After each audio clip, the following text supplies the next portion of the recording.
This week in the show, we're talking Evan Goldberg and Seth Rogen's passion project, Superbad. Stick around for the quintessential teen comedy, The Only Cops I Respect, and the legendary tale of McLovin. I'm David. And I'm Caolan. And this is Two Men the Podcast.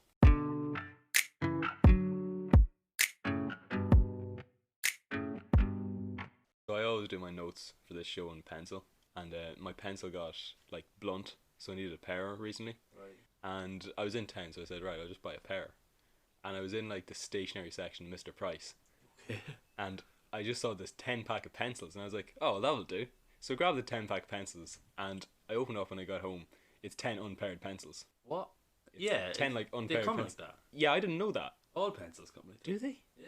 Wow, I didn't know this. I know this as a man who hasn't bought a pencil in 12 years.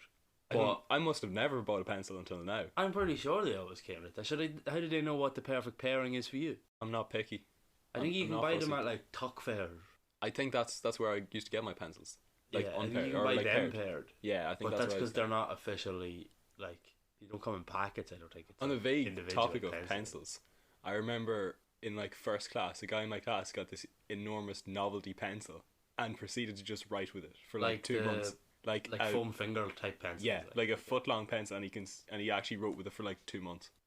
That wouldn't ever run out. Did he lose it? I have no idea. Or just grew up? I think so. Yeah, I think he just copped the fuck I on. was the guy that never had pens. Oh yeah, I had a 100%. pencil case with nothing in it for about the last 3 years of college. College and school. Yeah, But I used to just borrow pens.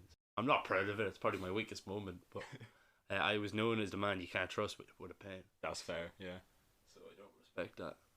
yeah. So Superbad is Superbad's great. it's super good. It's super good indeed. It's fucking Slim Shady's favorite movie of all Yeah, time. I've heard this. He sampled in 2 songs. Yeah, he in Brainless. It Yeah. just starts off with the Marshall Mathers, the rapper Eminem, Marshall Mathers, but it's the shopkeeper. Yeah, Mindy. Yeah, Mindy. Yeah, that's her name. And I can't think of what the other one is. Is it Limitless? Is that the other one? He referenced it in another one. Eminem with a lot of good songs. Yes. We fucking capped off great cast season. Yeah, with another great cast. And admittedly a good cast that is in a good film this week as opposed to Oh, last absolutely, week. yeah. Because Argo sucks balls. But if they look at this cast just from top to it's a daring bottom, pearl of a film. it's a daring good will last, Rob. If you just look at the cast from top to bottom, it's just Seth Rogen, Bill Hader, it's a who's who of comedy yeah, gold. Jonah Hill, Michael Cera, Christopher Mintz. Emma Stone's film debut. Yeah. Yeah, David fucking what do you call the guy who plays Boyle in Brooklyn Nine-Nine? Oh, Jolu Triglio. yeah, he's yeah. in this. Yeah. Oh, he's so He's funny. hilarious. And as well as that, Kevin Corrigan, who As plays Professor Professorson Yeah. from Community, also who makes plays appearance. the fiance of the period blood girl, Yeah, exactly. as she will forever be known. Yeah, and that fucking I'm just looking at his name here, Joe Nunez. He is the shop cleaner the guy that works in the shop that shows up at the party. He's there. from Community as well. Oh, is he? Yeah, Who does he play? I'm just saying because it comes up as you may know him from on this. The Community is back here. He plays bouncer. Oh, never mind.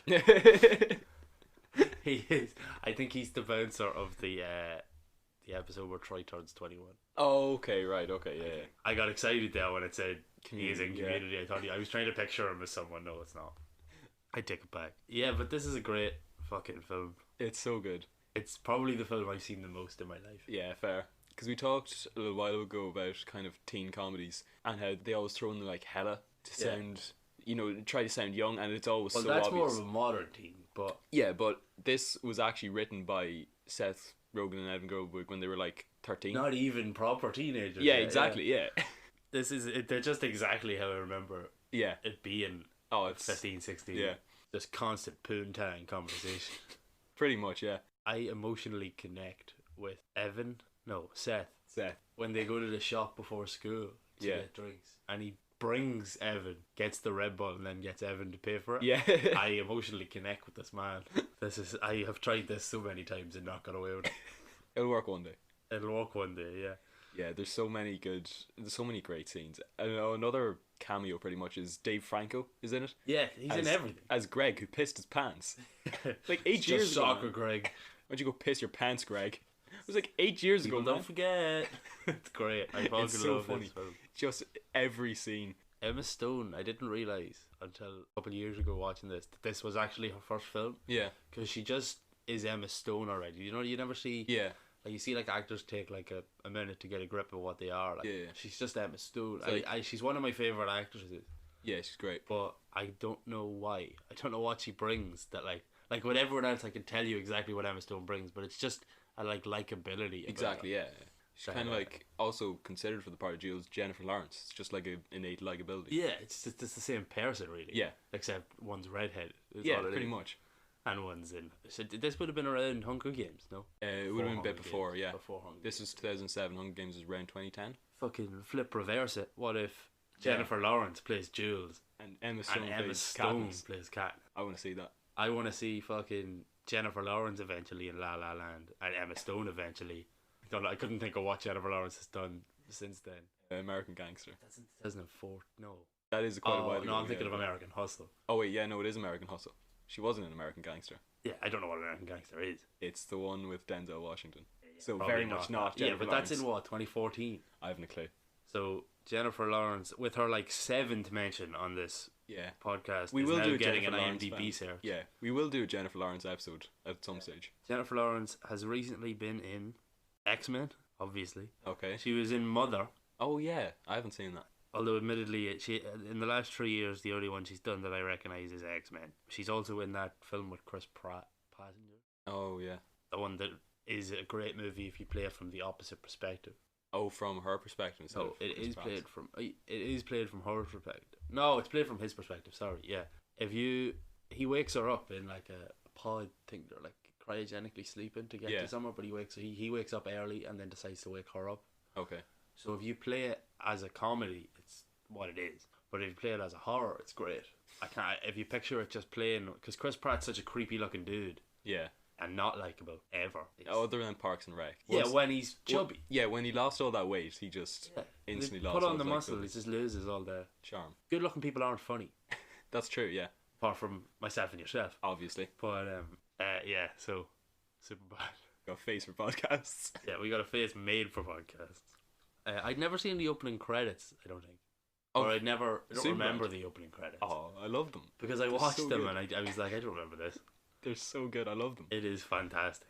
I like any film that plays around with the credits. Yo, absolutely. Yeah, we talk about this with The Gentleman as well, where it's got just a beautifully designed Yeah, credits. the Gentleman's credits, this, and then the Friday the 13th, like James Bond ones. Jason Bond. Actually, I didn't mention this last week on Friday the 13th, but I genuinely thought, like, I was watching like a very short version of the film and thought they were the end credits. Yeah. They just look like... They're like the end of Archer or something. Like Yeah, this. exactly. It's insanity. What do you think of this film? Oh, I love it. Like, every character that's in it is so funny. Michael Cera is just... He's so fun. And all the characters are, like, somewhat realistic. Like, in comedies, generally, you have these overblown characters. And these, they're not completely grounded. Like, the cops, for example. No, yeah, they're not all grounded. But they're a lot less just The unrealistic. cops intentionally Exactly, so yeah. are like insanity. Yeah. But the people who are actual people are Yeah, exactly, yeah, yeah. like Michael Cera. I know Michael Cera Oh, yeah. in fucking In the data, yeah. no, you worked with one. Oh, I you think do, actually, yeah. for my life that he's not going to listen to the podcast, so it doesn't matter. That Daniel Maguire is Michael Cera. Yeah. Just because it's the like fight back under your breath kind of guy. Yeah. Everyone knows one of them. Yeah, Michael Cera is gonna feature in what we're covering next week as well. He will be brought up for a second Okay. week in a row. Oh, very It's excited. a wee teaser for the end of this podcast. The scene with him singing These Eyes is one of the funniest scenes in cinema because he's just in this room on the phone and all these lads come in and start pouring like coke on the table and start snorting and one of them just kind of turns around and just goes, wait, who's that guy? So it's all these like grown men sitting in the room and Michael Cera just standing in the corner like, hi, and they all go, oh, that's Jimmy's brother, he's got a beautiful voice, come on, sing us a song. Which is also set up beforehand because Boyle's character. Yeah, Boyle, we're just gonna call him Boyle. You know a guy called Jimmy, you totally look like his brother, man. Yeah. You totally look like his brother. I don't know what that song is. I haven't a clue. These Eyes. Yeah, it's just like, these eyes, you know, la la la. It's Yeah. a great song. I'm gonna big look it up and fan. put it on my Spotify playlist, but No, Michael Cera singing it maybe. Yeah.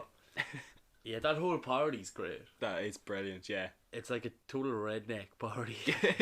Oh, there's a fight. Let's all run outside. No one left in the house. There's not one person that sits to have his drink. No, it's like Park Street at 4:00 in the morning on New Year's After Eve. a kids' disco. After a kids' disco, yeah. Yeah, it's exactly like that. Jumping backwards. Yeah. He never makes it to this party, but McLovin. Talk a lot about scene stealers. I just have the McLovin scene as like the biggest. Just I have the McLovin scene, and it's the whole left hand side of the movie because it's a film of two stories. Yeah. That like vaguely connect after a certain point. Yeah. But to the same end goal, really. McLovin's trying to get the drink and gets sucker punched by a mugger. Yeah. Or you're not muggers if you're in a shop, I suppose. It's just a robber, yeah. Who then scatters. Yeah. And when Evan and Seth come back for looking at one of the babysitters or something, is it? She got the boob job. No, yeah, she got breast reduction surgery. Breast reduction surgery, yeah. So they ran off to see her and they come back and the cops are there because the shop's been robbed. Talking to McLovin, to this scatter. Yeah. And McLovin's got this ID that says he's a 25-year-old organ donor from Hawaii. Yeah. And his name is just McLovin. That scene is one of the most rewatchable scenes ever made. How old are you, McLovin? Old enough? Old enough for what? To party? And it's just every scene he comes out with these lines and they're just so awkwardly delivered. It's perfect. I love it so much. The best one is when he's in the bar with the two cops and they go, "How's it going with the ladies, McLovin?" He's like, "Well, it's not the going I'm worried about, it's the coming." It's delivered just like that and it's so I don't think I've seen him in anything else. He's in Kick-Ass and Kick-Ass 2. Yeah, that makes sense that I've never seen him in it. Is he the guy from... Is he in Role Model? Or is that the guy... I can always get him mixed up. Yeah, it is. He is the Whispering Eye guy from Role Models. But that's the only thing I've seen him in, is this and Role Models, which both came out around the same time. Yeah. But no, not else. I don't even know if he still I haven't seen acts. I haven't a clue. Yeah. But I want to see him in more things. Watch Kick-Ass. Well, I will not watch Kick-Ass. He's great in Kick-Ass. I won't watch Kick-Ass because of that Twitter account. Oh, I love Twitter. I love Kick-Ass too. Yeah. No. I just don't watch Kick-Ass 2. I can't. You know me, David. I can't watch something that has a sequel and not watch the sequel. Well, then watch Kick-Ass 2. Jim Carrey's in it. Jim Carrey doesn't do it for me anymore, David. No.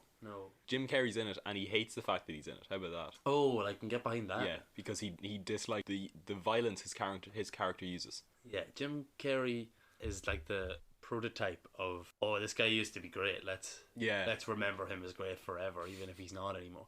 Which he is great, but he's not. It's the same guy. I'm not getting into another actor thing because this one will get me hate. Yeah, okay.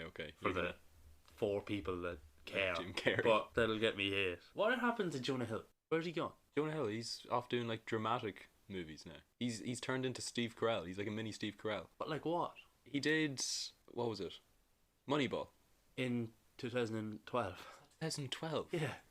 Then he did Wolf of Wall Street. Maybe it's not 2012. When was Wolf of Wall Street? 2014. But that's not a dramatic role either. Not really. It's absolutely a comedy, especially from him. I think he tried to do a Steve Carell thing and then just went back to comedies. I haven't seen him in anything in ages, actually. No, that's what I was watching this in 2011 Moneyball. When was Wolf of Wall Street? 2014. No, 2013 because it was for the 2014 Oscar. Okay. What's he in since then? Since then, he's Green Lantern in the Lego Movie. Nice. He is in How to Train Your Dragon. He's in The Shivering Truth in 2018. Batman is just not that into you. War Dogs in 2016. Sausage Party. In that True Story film with James Franco. And then he had a Netflix show. So he hasn't. If he has transferred to dramatic roles, not successfully. But yeah, I want Jonah Hill back. Just come back, be reliable in a load of comedies like you always are. Yeah. It's his first leading role, this, but he's a great, probably what he didn't want, in fairness, but he's a good comedy partner, yeah, even for a straight man to just bounce off. Yeah. I think he makes Wolf of Wall Street. As much as Leo on his own could probably make that film really good, I think Jonah Hill steals the movie. Yeah. More, imagine Jonah Hill when he did Superbad thinking he's one day going to steal a Scorsese film. It's insanity. Something that I was absolutely shocked to find out. Seth Rogen's only 2 years older than Jonah Hill. Oh yeah, well they're like best mates. He does look older. He looks so much older. I do think fat people look younger though. Seth Rogen's not exactly skinny either. Yeah, but he wasn't Jonah Hill fat. That's fair, yeah. At least not in this film. When I remember seeing Seth Rogen. Yeah. He's still believable enough to get knocked up to work. Yeah. Is it knocked up? Yeah, it's knocked up. Yeah. So I actually have that on my notes. You have Knocked Up. Yeah, there's a load of them Apatow. Yeah, because this Party came films. out kind of in like the golden age of trash horny comedy. So you had like 40-Year-Old Virgin, Talladega Nights, Knocked Up, Forgetting Sarah Marshall, Bridesmaids, Funny People.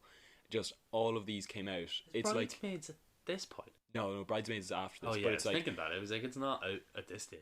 That was like billed as like the female Hangover. yeah, it was like during this like mid 2000s to like early 2010s was just like this golden age for these kind of like trashy, horny comedies that are just like generally watchable but not great. This is by far the best of that. Oh, absolutely, and that's what I was saying. This is like Of that list, I think, anyway, because definitely because this is even as a movie, it's just so much better paced and there's more kind of like escalation to it.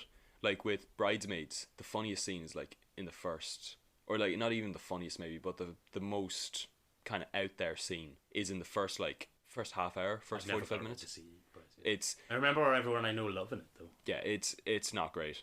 I remember my brother, who never recommends films or shows, begging me to watch Bridesmaids just because he thought it was like a female Hangover. Yeah. Although he did say it wasn't as good as the Hangover. Yeah. No, because like with a lot of these films, like you've got like the kind of like most mental stuff happens in like the first half, and then like the rest of the movie doesn't live up to it and that sort of stuff. But with Superbad, it continues to escalate and it's so good. It's just a consistent quality level though. Yeah, exactly. Yeah, I just have one thing down. I've been looking at it, trying to figure out what I meant in my notes. yeah, But what I trying to bring up is the scene when Fogel comes in and he tells them that the girl he's with at the end. oh, Nicola. Yeah, He's like, she was walking down the hallway with the black thong and white pants. You could totally see through them. He turns around and looks at him and he's just like, it's 10:23. It's 10:33. yeah. And just runs off. He goes, and then I told her the time. It was sick. Yeah, I love Fogel. Yeah, I just have stuff down here for the end, so I'll not jump to it until I know. yeah. I want to talk about all the dick drawings that they did for this film. Evan Goldberg's brother did 1,000 dick drawings for this film. That's too many dick drawings. It's too many dick drawings. I think he may have the problem Yeah, that Seth has in the film. I've no doubt. And also there was huge like legal issues about these kids holding these pictures of dicks. Like literally they had to get into like how erect the dicks could be and how veiny the dicks could be to have the kids holding them in the shoot. And the scene where Becca as like a 4-year-old picks up one of the pictures, if you look at the shot, the like wide shot that shows her picking it up, it's a different dick drawing to what they actually show in her hands. So yeah, that was all the legal issues involved with the dicks in this film. I've never thought about that. Yeah. Yeah, that didn't occur to me. Yeah, that is a worry, I suppose. Yeah. Yeah, that does make sense. Yeah, the dick drawings are insane. Oh, Some of them mental. are so high quality. The one with the dick standing in Tiananmen Square in front of the tanks in China. The one I personally like the most is when he's doing the pie chart. Yeah. Pie chart? No, the bar chart. Bar yeah. chart. And it's just all dicks. I that's a personal favourite of mine. I would have that one hung up if I could get it. Yeah. I love it so much. Bill Hader I love Bill Hader. is like an appreciated. He's an incredibly underappreciated He is character. such a funny dude. All his SNL skits are hilarious. He's in like a load of shows for like kind of one episode. Like Yeah, he's in way more stuff than you think he is. He was in Brooklyn Nine-Nine for one episode and he was brilliant in that. He's fantastic. He was in Hot Rod? You keep going, I'm gonna look it up. Double check. Yeah, the scene with Bill Hader in the bar with Seth Rogen when they start talking about his wife. His ex-wife. His ex-wife, and how you should never meet a girl in a bar. So funny. He met her in a bar. This bar. Yeah, it was this bar, yes. It turned out she was an actual whore. We found her on the street. Sucking dick. Just anytime those two are like speak. It's so funny. He's in loads of stuff here. Actually his IMDb list is insane. Yeah. When Seth Rogen's chasing Michael Cera, another hilarious scene, and Michael Cera's just running really awkwardly, and Seth Rogen, big fat guy, can't keep up with him, and Seth Rogen just goes, he's a freak. He's the fastest kid alive. But Hader is in Hot Rod. He is in Hot Rod, yeah. And he starts shooting the gun up in the air to scare him out. They shot Seth. Is it Seth? Which one? Seth Rogen. Seth is Jonah Hill. Yeah. Yeah, because I'm terrible with names, Tim. We've come to learn this. Yeah. But I just keep getting them wrong. Shot Seth. I know they did. Yeah. I have Jonah Hill headbutting Emma Stone. That's brilliant. As one of my favourite scenes.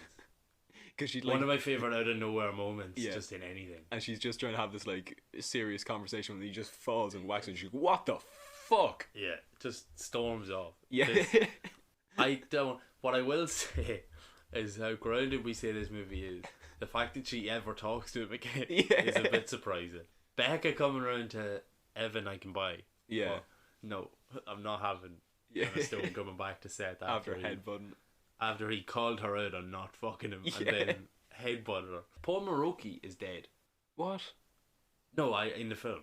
Oh, okay. I don't know that he's dead in real life. Oh, God, you scared me. Yeah, I didn't mean to scare you. Oh, God. No, I just mean he's not moving at the end. Yeah, he's unconscious. He's done. The cops have got him. Yeah, Evan's just talking to him. Yeah. It's just like, oh, Maroki girls or whatever. Maroki's just unconscious. Life's not fair. Cops running in at the end and telling everyone funny. to prepare to be fucked by the long dick of the law is again one of my favourite quotes. This film, I think I've seen this film maybe 8 times. This is my gentleman, David. This is your gentleman. So when we decided to cover it, I was really excited just to watch it again. I don't care about covering it. I just want to watch this film again and have an excuse. Another Seth Rogen quote. McLovin asks him, what's it like having a gun? It's like having 2 dicks.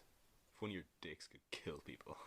This film is fantastic. Did you ever see the DVD commentary stuff? No, I haven't. They got Judd Apatow to come in for the special commentary on his DVD thing, but he brought his 9-year-old daughter, and he made everyone promise not to curse. Yeah.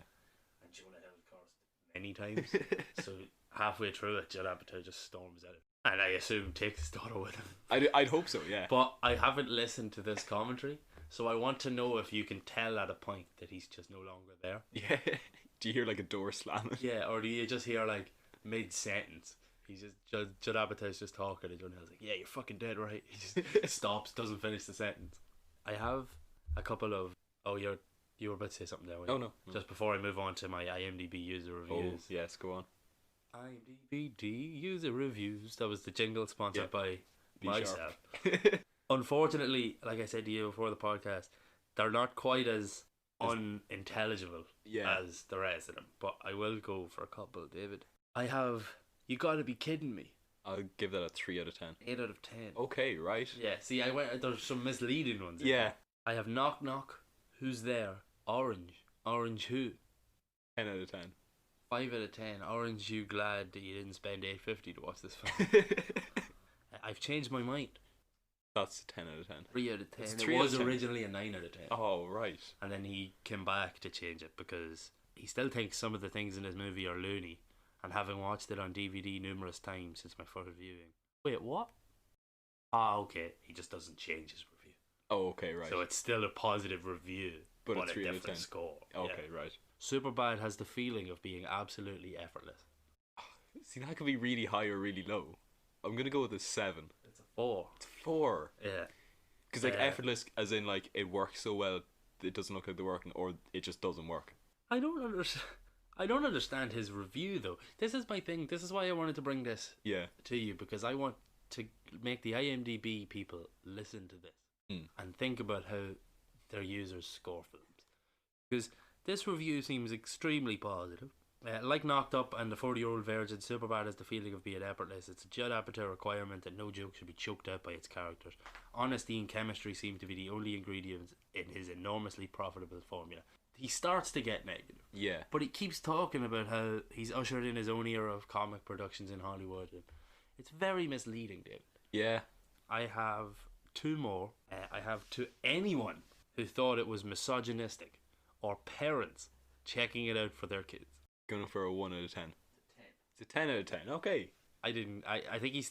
So, is he trying to trick the parents who are checking it out for their kids? I don't think he means for anyone. I think he means like trying to tell you it's not misogynistic. Oh, okay, right.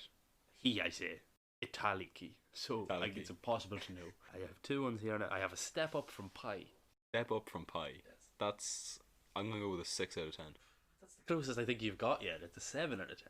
Almost there. I'm getting better. I was kind of hoping you'd take that wrong, because when I read it first I thought he meant Life of Pi. Oh, okay. He means American Pie, obviously. Okay, yeah.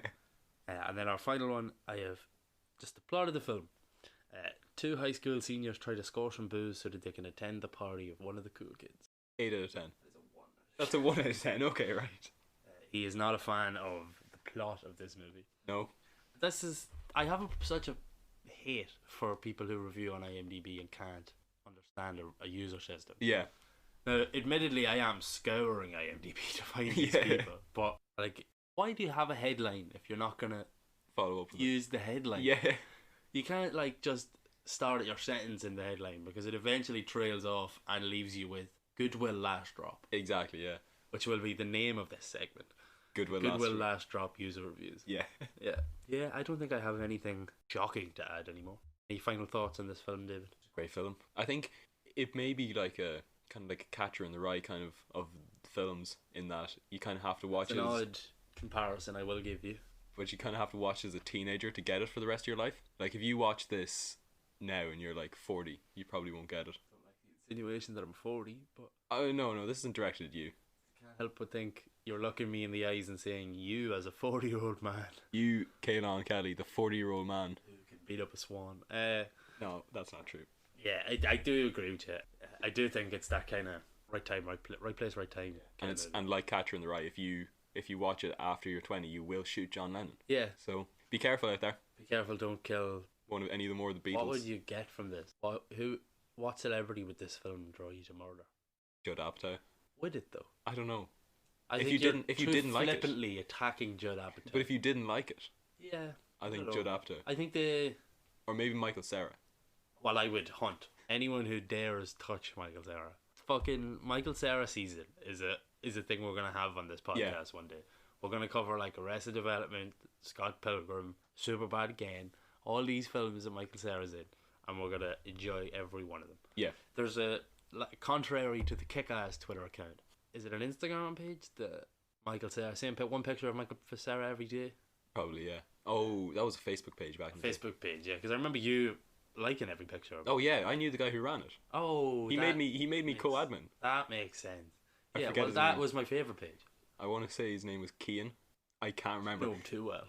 No, because his name on my phone was Sarah, because he loved Michael Cera, because he mildly looked like Michael Cera. Did he though, or did you just think because you were talking about Michael Cera that drew you? No, to I call called him Michael Cera because he looked like Michael Cera. He's got a man bun now, so he doesn't look too much like Michael Cera anymore. Right. Do you want to give us the? David, do you brought something for the listeners to not listen to this week? Yeah, it's not another form of media this week. Okay. It's not just a TV show. I brought a single season of a TV show, which is season 1 of Heroes. I'm sick of this, David. Season 2 to 5 never happened. Season 1 of Heroes. It's brilliant. Season 1 of Heroes is fantastic. I'm sick of this. It's so good. Just watch it. It's like a really grounded superhero thing. And also, the best thing about it is, because after season 1 just falls off a cliff, but you can just watch season 1 as an isolated story, because the original plan was to have season 1 center on 6 characters, and then season 2 center on one of those characters and 5 new characters. Okay. So it was going to be a rotating cast every season. So season 1 is like an isolated story. Right. But It's not like a whereas- show that suddenly changed path. It is intentionally, like season 1 is the way it was meant to be. Yeah, exactly. And then changed after. And then it changed after that. So it's not like other shows that fell off a cliff where you're watching the earlier stuff and you're like, oh, I know where this ends, and it's awful. Yes. Because you can just watch season 1 and it's just this nice. See, I still don't isolated think bubble. I could. You could. It's the same problem I have with anthology shows, because I love an anthology show. Yeah. Because it's just I can forget about what happened before. Yeah. But the problem I have when I try to, I'm constantly barraged to watch American Horror Story, and I just can't, because I know I have to get, like, there's one that came out, the most recent one I think. It's like a slasher camp one. Yeah. And I want to watch it, but I have to get through 5 seasons to get to it. Yeah. Even though I know I don't. Yeah, no, but I I'm just just saying. won't watch them. But this, you can start from season 1 and just finish in season 1. I've heard you beat me over the head. It's for so years. good. I got the first season for $2.50 in CEX or Sex. CEX. Sex. It's all capped. Yeah, Sex. CEX. And it's the best $2.50 I've ever spent. Just gonna get the cast list. It's got the pilot from the first episode of Lost. It's got Heavy hitters. yeah. He's also, I think he's in Star Wars. I don't know. It's got Milo Ventimiglia. This Is Us. Yes, and also Rocky Balboa's son. It's got Is Hidden Penitentiary in it yet? yes, yeah. She's in it from the start. She's one of the main 5. She's from Until Dawn fame. Yes, she's Walks great. around in an abnormally sticky towel. Yeah, she does. Jack Coleman I love that guy. You didn't even give him a name. The pilot from Lost. Yeah. His cameo appearance in Lost isn't like, oh, that guy in Lost is your man from Heroes. Yeah. It's that guy in Heroes is the guy who's in 2 seconds of Lost before he gets ate by a smoke monster. Yeah, exactly, yeah. And Masioka, who's in The Meg recently. Jason Statham shark one. Yeah.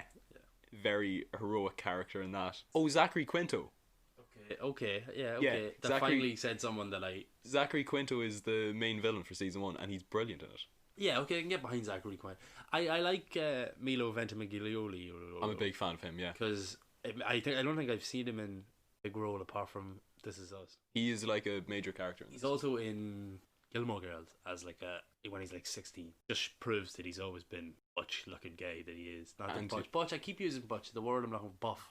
He's also Rocky Balboa's son, so which would help. Yeah, exactly. That's where he got them muscles. Where can people find us to tell you they're not going to watch Heroes?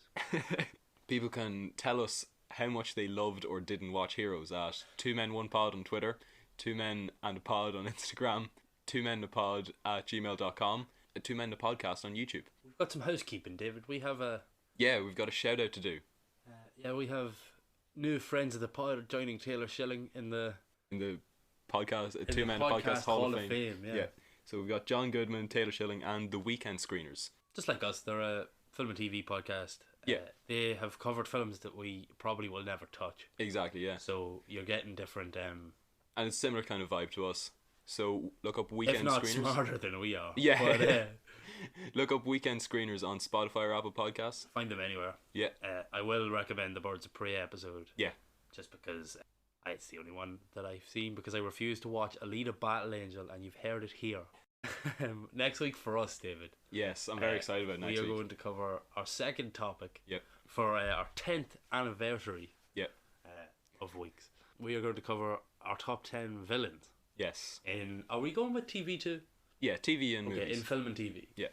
Yeah, we cover our top 10 villains, so make sure to get on to me or David. Yeah. And let us know who the best villain in anything is. Yeah. Why.